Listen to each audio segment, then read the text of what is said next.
live.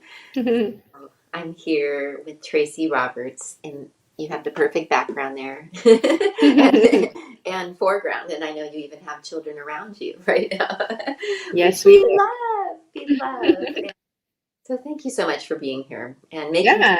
in your family life. And yeah, I thought it was kind of charming when I asked you to come on for this conversation. Your Yeah. first reaction was like, well, I'm not sure what I have to share. If I do, I have all these things. But I feel like, oh my gosh, I mean, I have learned so much from you, and you have influenced me so much in how I've been with my kids over the years. I'm so thankful that you were a teacher of mine when my kids were when Casey was two, my right, that's when we Yeah. first met. And I'm just so lucky that the universe made sure I got to come be under your mentorship for Mm, some I feel years to I to feel the really same way, teach which me. Oh, I think was so interesting because it definitely can talk about how it works to work with little kids, but I guess I think of you as someone who focuses on relationships and um, can help me, especially with the adult variety of human beings. So oh, right. I Well, look to you, and I haven't had a chance to watch the other videos in this series that you're doing yet, but I thought, okay, here we go. I have a good conversation, if nothing else. right. It's an excuse for So, us to hang out. yeah, Yeah, exactly. but like, yeah, because I feel like I came into being a parent thinking that I was all positive and progressive and ready to do a good job.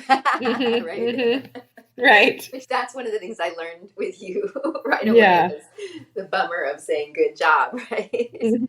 And yeah, I feel like but it was so important the things that, I've gotten to learn with you and also just being at the school where you were directing when we were there as a family and just watching you over the years with the kids and because I needed that too to just watch how you put into Hmm. practice the things Yeah. and giving us a chance to practice in those in the co-op classrooms that you were facilitating as parents. That was really important too, Hmm. to have a chance Hmm. to practice these different ways that yeah, I think it's absolutely about more conscious relationships is what you have been Yeah. have been encouraging us all towards since you were, I mean, how old were you when you were first directing that preschool? Oh, gosh, 26, Right? I Yeah. think. And I that was mean, such a a tricky thing, baby. right? Yeah, that Yeah. you were coming in with these like very solid philosophies and so passionate and knowing with your why, but having to deal with us adults, a lot of us who were older than you, I and learned so much though. Yeah. but I, you were really, like willing to lovingly bring up a lot of reasons why we wouldn't want to do it those yeah. traditional ways, and Very but forcefully, passionately. with like the parent education and things that you've done, but even just what and I was reminded of watching you with your son who just came in having gotten injured, right? Like that's a Hmm. moment that I learned to do so differently because of you. Because I remember, I think a lot of traditional parenting will, if our kid gets hurt, there's these ways where we might think we want to be like tough with them or kind of, oh, come on, get up, move on, or, and Yeah. these ways we don't want to coddle them and I learned with you such a different way that made so much sense too, because you always remind that we're modeling to them how then they might be with someone else when they get Yeah. hurt, right? And so Right. being willing to be compassionate and just say, "Oh wow, you got hurt. Oh, that hurts. Yeah. Ouch." Yeah, and just that willingness, which was how did that become Yeah. new in human relationships to even be willing to give our kids authentic care when they get hurt, right? Because we Yeah. somewhere learned that we're going to make them too sensitive Hmm. or all those ways that we could handle it that may harm them. So Yeah. yeah, those pieces that I've learned with you. It's interesting because what's coming up for me when you say that is that they're really it's really about listening, to the other person instead of listening to our worries and our thoughts that are going through our own head. So, I mean, authentic communication between another person, you have to be listening to what that person is saying and not and try as hard as you can not to be thinking of what you want to say next the whole entire time, because then you're not hearing what they're saying, right?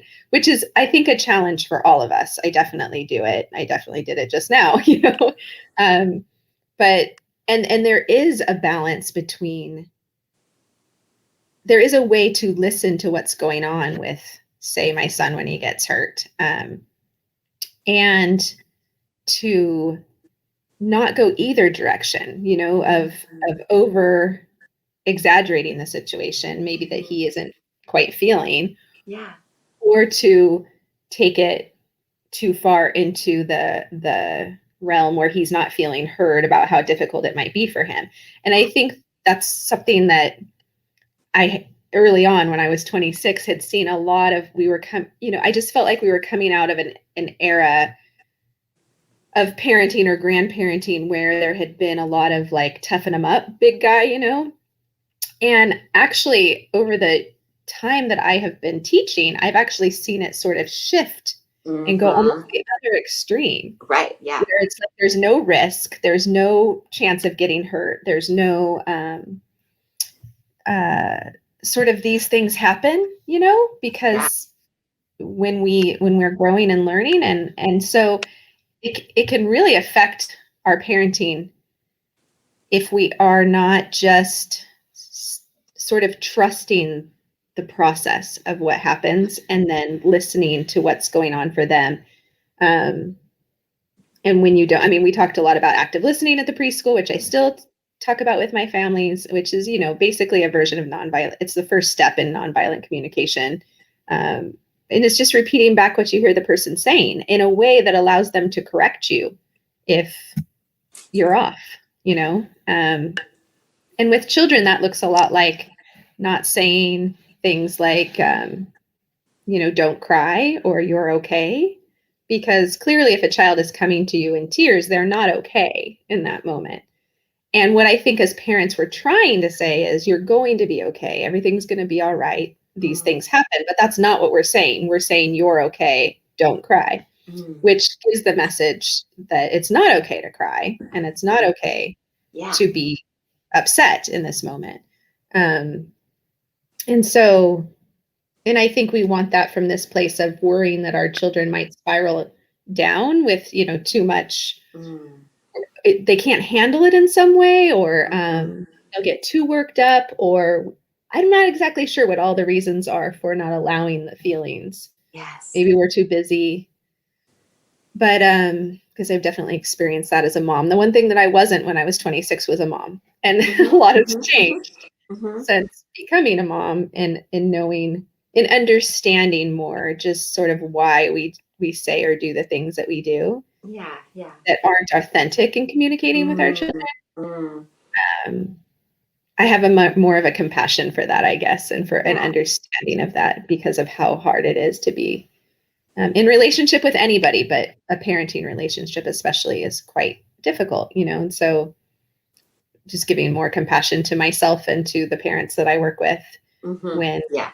we don't do it the right way, or, you know, or Mm, yeah. uh, perfectly all the time. Yeah, and what I think what you're bringing up is one of the big pieces of what we could hope for in doing things differently with our kids is helping our kids have a different relationship with their emotions and their feelings, right, than even we have, which is Mm-hmm. interesting as us adults. Most of us have a kind of a screwy relationship with our own feelings and emotions and Yeah. how to express that. And so when we're trying to manage our kids doing that. So yeah, I love that what you I really learned with you is a lot what you're expressing is not to try to stop them from crying, not to punish them for crying, for instance, not to Mm-hmm. also just try to stop them because like it's a bad thing, but to just be with someone like you would with a fellow adult, right? That you wouldn't think it's your job to manipulate it, right? But you might just be willing to be there, and that yeah, that you're just always really reminding us to treat a child like a fellow human with equal rights, even right, and that we want to honor that their feelings and experience are just as valid, and Yeah. be ready to listen and work in like a partnership model too, which is so much of what I've learned from you, like with the Alfie way of Mm-hmm. working with kids versus doing things to them, right? Like Yeah. that. so much of what you are teaching. And that's just so Yeah. much more conscious, right? To be treating them like treating children like humans who deserve that. Yeah. Yeah. It's hard to keep in mind like your long-term goals for Yeah. children because parenting is so demanding. And I think that the one thing that we have with our children that we don't have in other relationships is this idea that the way that they behave is a reflection on us. And one of Mm. the things that I learned so long ago from Bev Boz probably, or Alfie Kohn both, but she introduced me to Alfie, was this idea that if we can see the child as it's their own person, um, who doesn't reflect on our parenting, we can Mm. sort of get rid of that idea that the way they're acting right now is telling the world, in public, for example, whether I'm a good parent or not. And the way that I handle that, if we can just sort of ignore everybody else around us and what they're thinking of what we're doing, which I find to be a lot more present in the parenting relationship than Mm. in, like, for example, my friend is crying on the side of the road. There Mm. may be a little bit of like, oh, people are looking at us, but there is a lot less of this person's reflecting on me. Yeah. We Yeah. can go and comfort that person and not worry about how we're being viewed. Whereas it's very different in a relationship with a child. And even if you're home alone and you're not worried about other people watching you, Mm. there's still this like, am I raising a resilient kid? Am I raising whatever we're worried Mm. about? Am I raising a tough enough child? Or they can't, um, yeah, just or a sensitive enough child, or whatever it is that our goal is for our children. There's worry that plays into that relationship, and so if we can sort of ignore the worry thoughts, I guess I don't know what else to call them, and Mhm. just be authentic and in that moment. And there are times when for me the authentic piece is, I want to hear this story that you're telling me, and I don't have enough time right now to focus in on it, and I don't want Yeah. to pretend like I'm listening and Uh, disregard you. uh, So I want you to tell me this story later, wow. Yeah. and I say that to them almost all the time, like Yeah. I want to hear what you have to say and I want to be able to focus on it. But right now I'm driving, or right now that's not usually one of the things, but whatever it is, I'm talking to somebody else, or I'm doing the dishes and I've got a million things on my mind because I just got home. So, can you just give me a few minutes to get into that space where I can be there Mm. 100%? Mm. And it's easier to do that with my children in the ages that they are of 8 and 11 than it is obviously with a little child. But I will, even in my preschool teaching, put a hand on, you know like I was speaking to one child or speaking to another teacher, and the child is right there wanting to tell me something, like with mommy or with me. It's teacher Tracy, teacher Tracy, teacher Tracy, but it could be mom, mom, mom, mom, mom, mom, and they know that when I put my hand on their shoulder, that means I hear you and I'll be with you in a minute, but I'm going to give 100% of my attention to the person that I'm speaking to. Ah. And I think it models for them how to listen to whoever's speaking to you, and not, when you allow their children even to interrupt you, you're Mhm. modeling something about the value in the other person who was talking. Ooh, yes. Right. So Yeah. That's what I feel like you also, because I think some people, if they hear about maybe more progressive or even like peaceful parenting, that they assume it means like the kids running the show, right? And that the parents are just running around trying to meet their needs. And I love that you've always reminded about the dangers of that. And again, because what we're really teaching on deeper levels and what we're really modeling about human relationships, and it's important. But yeah, it's that's where it's just helpful for us to be more conscious and like what paradigm are we coming from? I love seeing it is little. headed. Yeah, absolutely. And it's for me, it's just about being authentic. If I were to be Mm, like, for attachment parenting, peaceful parenting, depending on what you call it, if you read all of those sorts of philosophies in depth, if you read books about them, there's always something in there. I mean, one of the baby bees of attachment parenting is boundaries. yeah.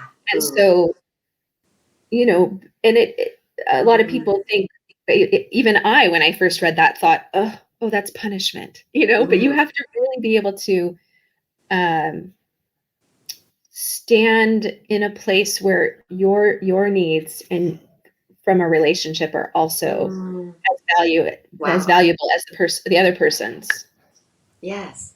needs in Oh, that situation. And it's gosh. hard, when you're listening to someone to then find the place and time where you can say, this is what I need from from the conversation.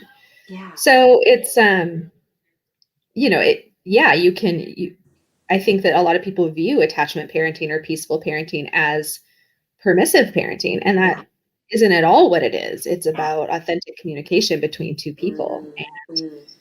Mm. and getting rid of sort of the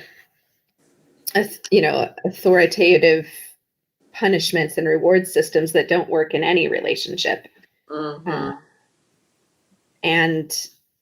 and still being able to say to your child, this doesn't work for me, and Yeah. Yeah. we can't be moving forward like this, or I don't want to be spoken to like that, or Yeah. whatever it is. But Right. But to um still be able to do that in a loving, kind, compassionate way, right? Because a lot of mhm, us parents, if we get to that point, we're like screaming it by the time we are yeah, having boundaries, and that's part of that problem yeah, with not being clear on our boundaries. Is that's probably when we're going to get more to that point of explosion, right? And so now we're yeah, modeling that model of relationship. Yeah. So yeah, it's yeah. Yeah, we definitely will. They talk about peaceful parenting until you go to, like punishments and rewards as a last right. resort, because it's Uh just not huh. working. And Right. well, no, it's not that peaceful parenting and respectful approaches to relationships is not working. It's that you weren't involved in the process. You Mm. were allowing one side to be involved in the process. Yeah. Yeah. And I think we definitely have to be careful, because as adults, we are taller, we are stronger, we are more powerful, we get to make all the decisions. So there's definitely, we need to be careful and take that into consideration when we're working with a child, that we don't abuse that, Yes. right? Yes. I used to talk to the families at the preschool, and still do, and especially our teachers, that when we're speaking to a child, we get down on their level. And one reason is that it's very intimidating to have somebody looking down on you, and it can almost appear like intimidating to the child. So when you get down on their level, I just find that children have a lot more, it's just the eye to eye contact, right? That allows them to express themselves in a less intimidated way, I guess. Yeah. And it's one of the ways that I model your feelings and your thoughts are just as valuable as mine Mm. in this moment. So, Wow. um, Yeah. So it's like whatever we can do in our body language with a kid of any age. Because I'm even yeah, thinking about my teenagers and how they will get sensitive to any change in my tone, or maybe it seems like it's more of a dramatic. Their experience of it is more dramatic than I'm trying to express, but it reminded me it's still that place that we're in the place of power as the adult, and it just we don't need to, I don't know, we need to be sensitive with that, right? And just yeah, really do what we can do in our languaging and our tone and our body language to let them know that their experience matters, their thoughts and feelings matter, but then so do our feelings and thoughts and experience, right? So right. it's like Yeah, modeling both that, like a respect for ourselves calmly, yeah. and Hmm. then for the Which other. isn't always. Right, Yeah. right, I, right. I often think that being approaching a situation with someone in a calm way and especially with children, is exactly the key to almost every conversation. Ah, More and more and more, I think that. And I think if we can take the time to back up from a conversation when we aren't feeling an inner sense ah, of calm, whether it's our child or handing off the situation to the other parent, um, or just asking for some time and space in order to be more present, and it's the hardest thing to do, because in that moment you're feeling like, I just want to get this out, I need to tell you what I'm really yeah, thinking and feeling. But that split second recognition of uh, I need to be in a more calmer sense of state of being before I can allow the thoughts to slow down, Yeah. allow what I really want to communicate to the other person or to the child to come across, as opposed to just what might come out because things are going too fast and the emotions are blocking the thoughts. Yes. Yes. It makes so much And sense too if we're keeping our intentions in mind with our parenting, right? And I'm thinking about like how Alfie Kohn would talk about how we can get temporary compliance. What are our long-term goals, right. like you were saying, for our kids? And is it Mm-hmm. is it more about temporary compliance right now, or is it Mm-hmm. about empowering them as a leader and someone in touch with their emotions? Or right, so the more Yeah. that we stay in touch with our long-term goals, and then do what we can Mm-hmm. do to come at them when we're ready to be more respectful, right? Yeah. Yeah. That's just going to be more sure we're going to meet those long-term goals. Yeah. Or I mean, I have a lot of, I help a lot of parents with just little issues surrounding working with their children. And almost yeah, always there's some technique that they have been taught either from their own childhood or from a book uh, that they want to use that okay, may work to get that short-term temporary uh-huh, compliance. uh-huh, yeah, But it's just not a very respectful way of yeah, dealing with people, and it doesn't keep the long-term goals in mind. yeah, And so I'll say to them, okay, well, you could also just say to your child, this isn't working for me, and we need to solve this problem before we move on. yeah, And just, like there was a child who will run away from her mom every morning because doesn't want to get dressed for school. She probably just wants to play and have time, and she loves school, but she doesn't want to get dressed. And she's like, well, she'll run away from me. And I'm thinking to myself, so she was coming up with different ways of trying to trick her into getting dressed and different right, things. And yeah, there is a place for a 2-year-old playing with them games and things like that. I'm not saying that that's wrong, but it was very much like, well, and you can also get to the place where it's time to get dressed now. And until we solve this problem, mm-hmm. we can't move on to something else. And being real with them, I find Yeah, that children appreciate so much. uh, It's when you're trying to move around saying what you actually need to say in that moment that yeah, they start pulling out their tricks and right, right, modeling that. right.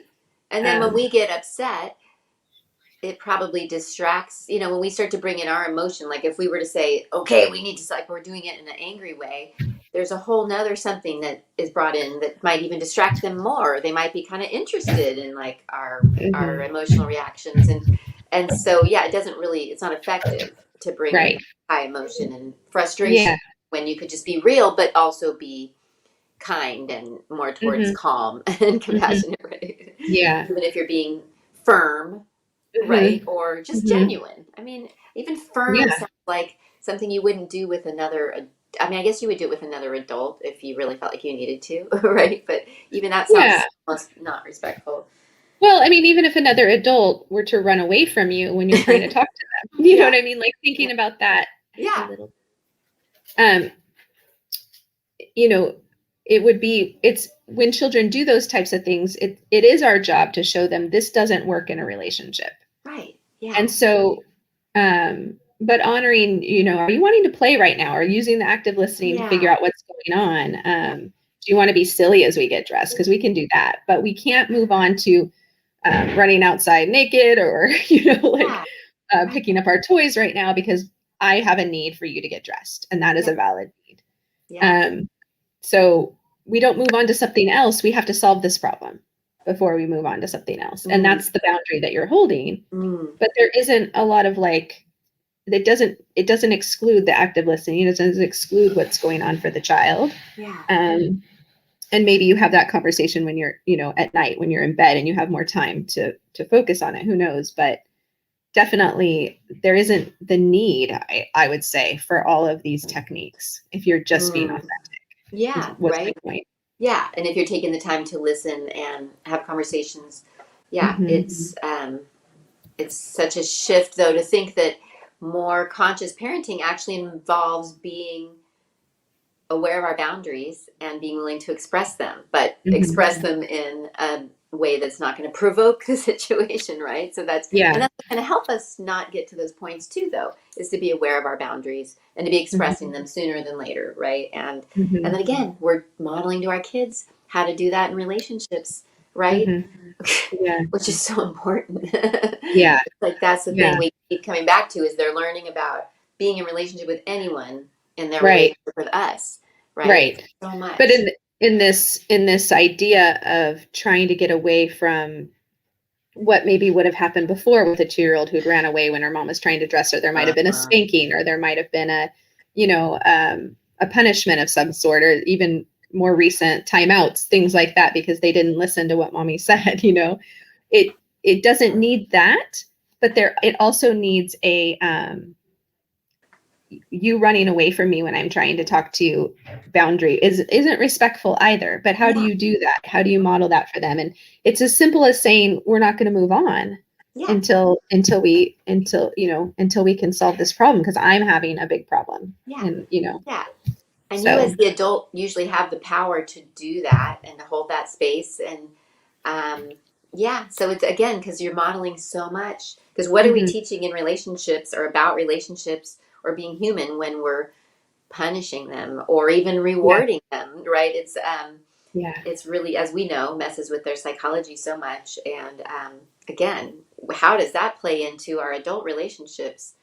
It just I puts the I don't focus on want to think something. about that. Yeah, it puts the focus on something completely outside of the relationship, which that Hmm. is what it Oh, yeah. entirely is their job, is to learn about relationships as they're growing Yes. up and Right. how to have them effectively. I mean, I think of that as our primary role, as and why we have the power, right? And why we're stronger and bigger and all of that is so that that is our primary lesson, is to teach the long-term effects of how to work with people Mm, right. That's the on biggest this thing. planet. How to be Oh, compassionate and everything, vulnerable even, yeah. and that's why we're bigger, is so that we can hold the boundaries of when, the 2-year-old's running away. But it isn't so that we can utilize that power uh, to make our jobs easier, I guess. And I definitely have, when I say that, I definitely have more compassion, because it is easier. It will go faster if you say to your 2-year-old, get dressed and then mommy will give you a popsicle or whatever it is, or you'll get to hold the iPhone or whatever is happening nowadays. It's definitely quicker. Um, but that sort of power that we have in order to work with young children, it just causes so much more detriment along the way, Mhm. rewards or punishments. And there is zero learning that is happening, like zero Mm, learning how to mm. work with other people. And Yeah. so I'm sure that we have all done that, and we have all gotten through those moments. So there's no Yeah. shame in that at Right. all. Sure. It's hard not to go there. But yeah, and Yeah. it does just get us our kids in that mode of looking outside themselves for approval, right? Hmm. Which a lot of us adults are still trying to get over that habit. And Right. um, yeah, it just wires them to. And I'm also remembering what we learned from Alfie Cohn about things like punishment gets a kid more self-centered, right? Versus thinking about how, like, if you're punishing them for how they hurt another kid, for instance, right? All they're doing is thinking more about themselves. And I can't wait to Yeah. get Punishments back and at that, rewards. kids. Right? And rewards, right? They get you Yeah. more self-centered What's and going to happen less, to me yeah, if just I thinking do about this? your own benefits and costs and Hmm. making your life about that, right? So Right. it's deep. So when you hold a boundary with a child, you're saying, "Hey, your behavior has an effect on other people." And that's what we want to be able to Ah, teach mostly. It's not what's going to happen to me or what do I get. It's yeah, how is my behavior affecting other people right yeah, now? right. And eventually I don't want to hit someone else, not because I'm going to get punished by the adult or not because I'm going to get a reward for not doing it, but because of how I'm seeing how it affects that other child, right? And Yeah. I'm learning to tune into that. And that's where the adults can help. I remember you're so good at helping us facilitate those moments between Yeah. children, helping them get more about the other kid's experience instead of, again, just more self centered by punishing them or rewarding them and disconnecting them to even solve the problem, usually, Yeah. right? Yeah. You were saying a little earlier something about, you know, understanding our feelings and thoughts. And I was thinking to myself that even at 43, I am still very much trying to understand the relationship between my thoughts and my feelings and which comes first. And do my thoughts control my feelings, or do my feelings come up and then the thoughts come after that? And is it both? Is it sometimes one and sometimes the other? And I feel like I'm still very much, could you shut the door for me? Would you mind? I'm still very much like feeling conflicted about what that is, and what, when I have strong emotions come up, Right. did I cause those strong emotions by the thoughts that I was having, or Mhm.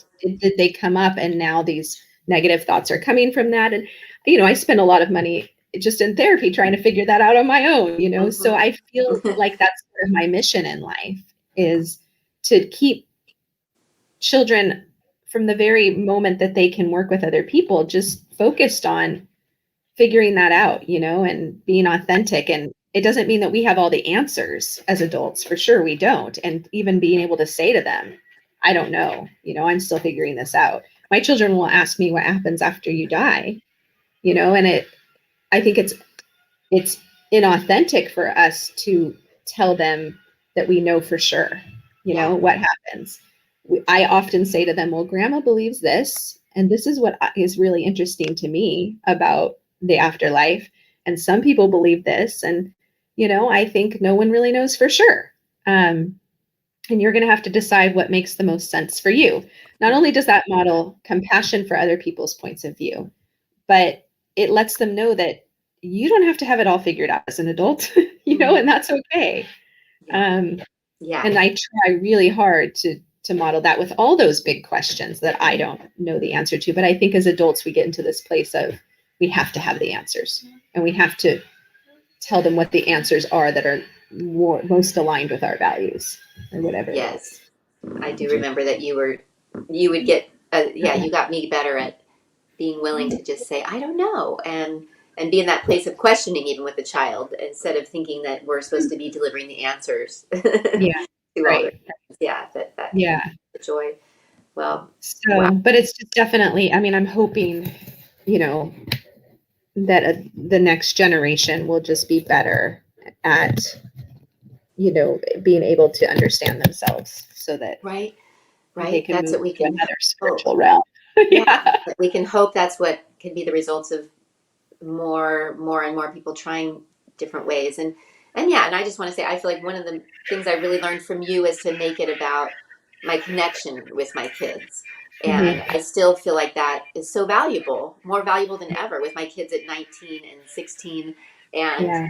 I feel like we got that, just, yeah, so much of what we learned with you really has helped us have that good, strong connection, and has really turned my kids into good communicators too. The things that they got to practice with being a part of your school years ago, and then growing Yeah. up with other kids who got to be part of that too, which we were so Mhm. lucky to Yeah. experience. So, yeah, so Thanks. thank you for the important work you're doing. It's amazing. Yeah. It's really interesting. I do really feel like working with little children is a lot easier for me than adults, Mm, and explaining how to work with little children just comes naturally to me. But I was thinking about it when you said, well, I think you have something to offer for this, as far as conscious relationships when it comes to working with children. And I was thinking to myself that I was wondering, what is it that makes it feel so easy to me to work with mm, them? mhm. And I think it's just really a desire to hear what they have to say. Like, I really want to know what's going on inside those heads, and Mm, that goes back to what we said in the very beginning, which is the willingness to listen, and I think uh, I also have and I think that this is really helpful for all relationships too, is that I have a intense ability to trust in the capability of little children, how capable they are to mm, do this work, and one of the things I love about them is that they always tell the truth. mm, Like, it's not, mm. they don't worry about, just sidestepping the truth because they might hurt someone's feelings or any of that. They're Yeah, really real, yeah, real. And I love that. And I think we have a lot to learn from that in that way. And I think if we have the the mindset when we go towards any other human being of you are capable of solving this problem with me. Mm, I am capable of understanding you. You're capable of understanding me. And, in general, what I've learned is we are a lot more alike than we are different. mm, And that's the kind of conversations I want to be having is tell me why you don't agree with me on this. Let's find the pieces within that are the same, because I know that we all want in general the same things, mm, from life. And so do children. We want to feel connected to other people. We want to feel loved. We want to feel safe. So it's just going back to finding those, and mm, COVID's a really good example of that. It's really been a way for me to focus in on where are my views coming from and why are they there? They're there because I want to feel loved. I want to feel safe. I want to feel understood, and connected to other people. And so even if somebody has a very different view on how to approach certain things with regards to COVID, they still have those basic things that I do. mhm. Yeah. And if I go into it with that mindset, then I'm able to hear them a lot better, and Yeah. look for those underlying pieces. It's like anger. Anger is a secondary emotion, right? So Mm, there's underneath anger is fear usually. yeah. Um, and so if you can listen for the underlying emotions that are, or needs that are behind that, it just makes you better at hearing, Mm, and yeah. I don't know. And how important just listening is to all conscious relationships, really, Mhm. but including with Yeah. kids. And letting them know that you heard Uh what they said, like huh. with children, so that they can correct you if you're wrong. Mm, hmm. Um, Active what our, listening. Yeah. yeah, Very, mhm. our staff does that a lot. Like when I'm hearing you say, is that correct? And the staff in my school does that a lot. And it's like, oh no, that's not what I intended to say at all. Let me let me Mhm. redo that. It gives Yeah. you an opportunity to do that. Yeah. What a concept. Ooh, I love how you got some like new light coming in over there. Oh my gosh. Well, thank you. I mean, we went even Yeah. longer than I had asked you to be on here for. So I Oh, appreciate that it worked with the boys. And but yeah, yeah. but is there anything else that you'd like to say before we would call it to a close? That it's still There's time just so to do? much more to learn, right? And Yeah, right. That's a nice way to I leave it, guess right? I just want to put out an appreciation for you being willing to hold these hard conversations. I think Mm, that that's why I mostly wanted to do this, was to just formulate what is it that I actually think about this, yeah, and right. and how wonderful that discussing the hard things is what we get to do in this life. So I just want to say thank you for Mm. just continuing to do that, because it brings so much to my life. I wish I was in person so that I could hug you, but other Yes. than that, We'll look forward to doing that when we can soon. But yes, yes, thank you so much. And that, yeah, yeah, it's really, yeah, I'm here too because I'm learning and wanting to grow. yeah, yeah, exactly. Mm, It's very obvious. mm, And that's another thing that Bev would say is she's like, if you stop learning, you might as well die. Like, what's mm. the point in not continuing to learn throughout your life? And I love that. I Yeah. just think, I look forward to the gray hairs because I'm hoping they're an indication that I've learned a lot. Nice. I like that. Looking forward to the gray hairs. I'll try to change my paradigm about my gray hairs. All uh, right. thank you so much. This has been Yes. great. And yeah, thank you all for being with us. And yeah, but if people wanted to follow you, do you still have like your blog? And I know you have a website for your school, but I think you probably still have a wait list for your school, I'm imagining. Is that true? Yeah. Yeah. The website has some stuff on it. Not a ton, but a little bit. And I do parenting workshops from time to time, so they could go and do that I Okay. don't Yeah. advertise it so much, but it's open for Yeah. schools or for parenting groups. And I do have my blog, but it's a lot of ranting. It's a lot of taking care of myself, Uh-huh. Right. trying Uh, to understand the life. Um, so yeah, but anyway, yeah, definitely I would go to acornvillage.org. So if you were okay. interested in, yeah, Acornvillage.org is your school's website. Yeah. Okay. right. Where they'll find more from you. Thank you so much, Thanks, Tracy. Laura Jane. Talk to you later. Thanks for the influence. Okay. Love you. Bye. Talk to y'all soon. Namaste.